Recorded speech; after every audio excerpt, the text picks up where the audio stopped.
Bon, c'est une planche de Ardalem. C'est une histoire, c'est le plus long livre que je fais dans ma carrière. C'est une histoire développée pendant 256 pages. Alors, pour faire cette histoire, j'ai trouvé deux éléments déterminants pour faire tous les travaux pendant presque 5 années, que c'est le temps que j'ai utilisé pour finir le livre. Et ça a été d'un côté trouver une structure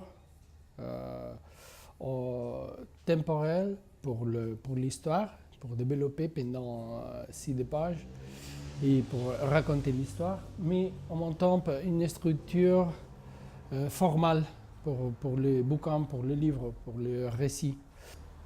J'ai choisi ces pages parce que il peut, d'une certaine manière, résumer beaucoup de questions en référence à le développement de la personnalité de personnage, qu'il était une des choses pour moi plus importantes pour utiliser pour raconter l'histoire de Ardalem. Moi, je ne suis pas un auteur comment dire, marqué pour l'action, pour une bande dessinée trépidante, pas du tout. J'ai une tendance naturelle à la réflexion, à le point de vue intérieur. Avec Ardalem, une histoire si longue, j'avais besoin de développer avec tout l'espace nécessaire chaque personnage, parce que chaque personnage il était une pièce sur les tableaux pour composer des éléments de l'histoire. Les personnages ils sont importants par sa personnalité et par les choses qu'ils disent, les choses qu'ils provoquent sur les autres personnages, pas nécessairement par les choses qu'ils font activement. Et pourtant, j'avais besoin de mesurer très bien ces développements de personnages. Alors, il y a un personnage qui c'est le personnage de Rosalia, qui c'est un personnage avec double personnalité, parce que c'est un personnage qui c'est le résultat d'un mélange de deux souvenirs différents de Fidèle, le personnage central, principal du récit. Alors, l'histoire, c'est l'histoire de quelqu'un qu'il y a trop de souvenirs à sa tête. Il y a ses souvenirs, mais il y a aussi des souvenirs des autres. Il a à la tête les souvenirs de deux femmes qui, d'abord, quand l'histoire commence, il a complètement mélangé. Et c'est le personnage de Mariela, c'est une jinetera cubana à La Habane, une prostituée, et le personnage de Rosalia, qui c'est la femme qui devient amoureux de lui, de l'autre lui, quand il était à La Habane, à Cuba.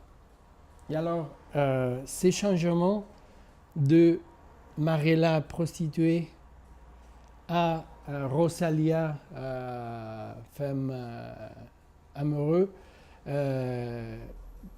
il devait se développer lentement et d'une façon que le lecteur il y a la possibilité d'entendre qu'est-ce qu'il se passe, ces changements progressifs, et en même temps de le faire cohérent avec, fidèle avec la personne qui, à chaque fois,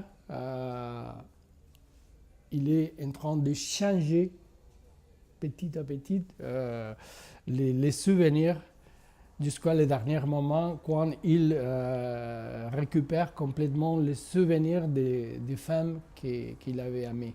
Un élément très important pour moi pour raconter cette histoire, que c'est la couleur. Si je suis plus ou moins caractérisé pour l'usage de la couleur dans mes ouvrages, dans le cas d'Ardalin, c'est fondamental.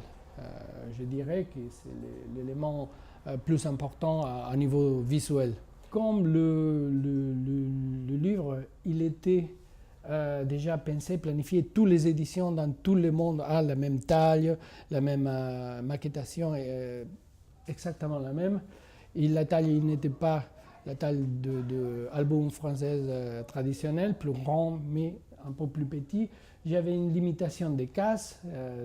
Il y a toujours 5-6 cases par page. En même temps, comme le récit il était si focalisé sur le personnage, j'avais envie de me concentrer sur les expressions, surtout. Alors j'avais les deux éléments, le développement de personnages à niveau des caractères, de personnalité, et la couleur comme moyen de transmettre beaucoup d'informations émotionnelles, comment dire, pas évident. Dans le livre, il y a beaucoup de cases horizontales à pleine page, de toute la largeur de la page, et une composition de la narration visuelle très concentrée sur les visages de personnages et sur la gesticulation, on dit, oui, les mouvements des chacun, pour les donner aussi à chaque personnage une façon de se poser sur les scènes. Bien sûr, nous partageons avec le cinéma une code de construction de plans, de points de vue. Mais moi particulièrement, je n'ai pas obsédé par les règles de la narrative cinématographique. Je crois que la bande dessinée, il y a son propre syntaxe. Alors, c'est vrai qu'il peut avoir la coïncidence avec la cinématographie d'une certaine façon, mais par exemple, la succession de premier plan, plan médium et grand plan, etc., n'est pas nécessairement de la même façon à la bande dessinée.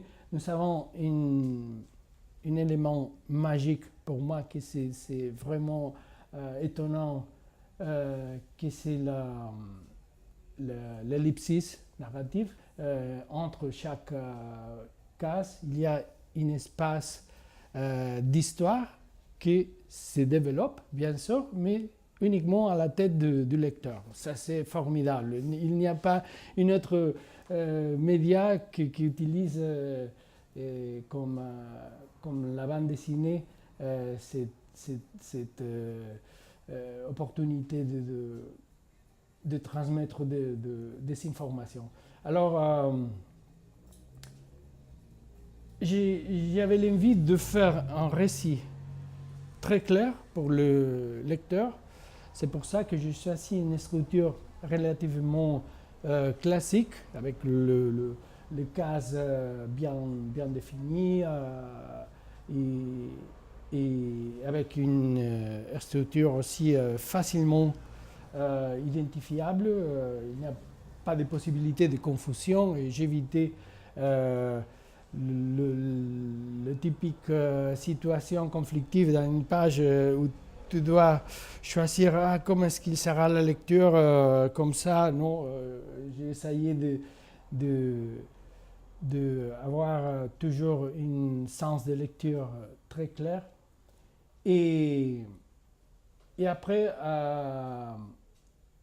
j'ai utilisé beaucoup, par exemple, dans ces cas, tu parlais de chambre contre chambre. À niveau de cinématographie, ces deux cas, ils seront possiblement pas acceptables. Alors, comment est-ce qu'il se move la caméra? Mais à niveau de bande dessinée, n'est-ce pas un problème? Nous avons un premier plan de Fidèle concentré sur le jeu, l'expression de son visage, qui pour moi était imprescindible. À ce point, j'avais besoin de montrer la désorientation de Fidèle à ce moment, avec la proposition de Rosalie de danser, etc. Et dans la case suivante, la tendresse, ternura, comment on dit, oui, de Rosalia, pour le montrer d'une certaine façon qu'elle est une femme différente de ce qu'il pense, parce qu'à ce moment, Fidèle, il est encore à l'idée que c'est Mariella qui arrive. Alors, c'est un moment de climax d'une certaine façon, parce que c'est la première fois que Rosalia commence à se montrer doucement, d'une façon bien plus amoureuse que la réactivité initiale de Mariella. Et j'avais besoin de combiner avec le contre-personnage, qui c'est le fait de l'eau, qui ça représente d'une certaine manière l'esprit, comment on dit, le personnage de Peter Pan, Clochette. C'est un peu la clochette qu'il veut protéger, Fidèle de tous ces mondes de fantaisie, des souvenirs. Et j'avais uniquement un petit espace, une petite case pour montrer ça. C'est pour ça que je répète toujours de me concentrer sur les expressions de visage, sur la façon de se poser le personnage. Et finalement, après toute la page que se déroule d'une façon très très limitée de mouvement, il y a un très petit moment de coquetterie de Rosalia, quand Fidèle lui dit tu es belle aujourd'hui, et qu'il fait un petit mouvement. Alors, à ce point, c'est aussi des moments magiques à la bande dessinée quand tu n'as pas la possibilité de développer, comme à l'animation, un mouvement qui peut devenir bien sûr fabuleux, mais tu as besoin dans une unique case avec un dessin qui est clairement fixe et sans mouvement. Tu dois transmettre pas uniquement les mouvements complets, mais aussi des nuances, comment dire, des subtils éléments comme la coquetterie. Alors, ça peut être la position des mains, ça peut être le point de vue, et tout ça uniquement pour concentrer sur un petit dessin dans une petite case, tout cet élément plus ou moins subtil pour transmettre des émotions de ces trois personnages dans un moment très précis de récit. Et à niveau des couleurs, Bien sûr, il y a un code, c'est des choses évidentes comme la couleur du vêtement de Rosalia, qui est lumineux, la couleur du vêtement de Lafay, que c'est le blanche pure de l'esprit virginal. Il y a pendant tout le livre l'utilisation du bord de la page et des cases qu'il n'est pas uniquement une question esthétique. Il y a dans tous les moments une utilisation de la couleur d'une façon émotive. Alors, bien sûr, ça n'est pas une code automatique, un code scientifique bien réglé, que tout ça, mais ça marche en général.